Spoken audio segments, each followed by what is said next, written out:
सदर एर्दवान का कोताहिया में शहरियों से खिताब, सलामती और इक्तिसादी तरक्की के अज़्म पर जोर। कोताहिया में मुनक्किदा रैली में सदर एर्दवान ने शहरियों को सलामती, इस्तेहकाम और इक्तिसादी तरक्की के लिए तुर्किया के अज़्म का आदा किया।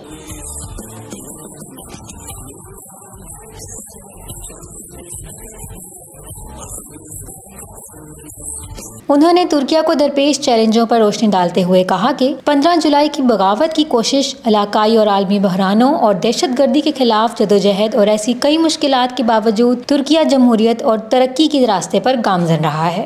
Emekli maaşlarına 7.000 lira eklemek demek, bütçeden yaklaşık 1,4 trilyon liralık 10.000 lira eklemek demek। उन्होंने तुर्किया को दरपेश चैलेंजों पर रोशनी डालते हुए कहा कि 15 जुलाई की बगावत की कोशिश इलाकाई और आलमी बहरानों और दहशतगर्दी के खिलाफ जदोजहद और ऐसी कई मुश्किलात के बावजूद तुर्किया जमहूरियत और तरक्की के रास्ते पर गामजन रहा है। सदर एर्दवान ने कौमी इत्तेहाद और सलामती को दरपेश चैलेंजों का जिक्र करते हुए दहशतगर्दों के खिलाफ तुर्किया की जंग जारी रखने पर जोर दिया। उनका कहना था कि दुश्मनों को तुर्किया की सरहदों में हरगिज पनाह नहीं मिल सकती। सदर एर्दवान ने मुआशी चैलेंजों से निपटने के लिए रियासती महसूलात और अखराजात के दरमियान तवाज़ुन बरकरार रखने की अहमियत पर जोर दिया। उनका कहना था कि हमें अपनी माजी की गलतियों से सीखना चाहिए ताकि हम मुस्तकबिल में सियासी, समाजी और इक्तिसादी बहरान से दो चार ना हों। Üçünü tamamlayıp hizmete sunduk. Diğerleriyle ilgili çalışmalar devam ediyor। उन्होंने मजीद कहा कि माली इस्तेहकाम को बरकरार रखने के लिए रियासत और शहरियों के दरमियान तावन होना बहुत जरूरी है।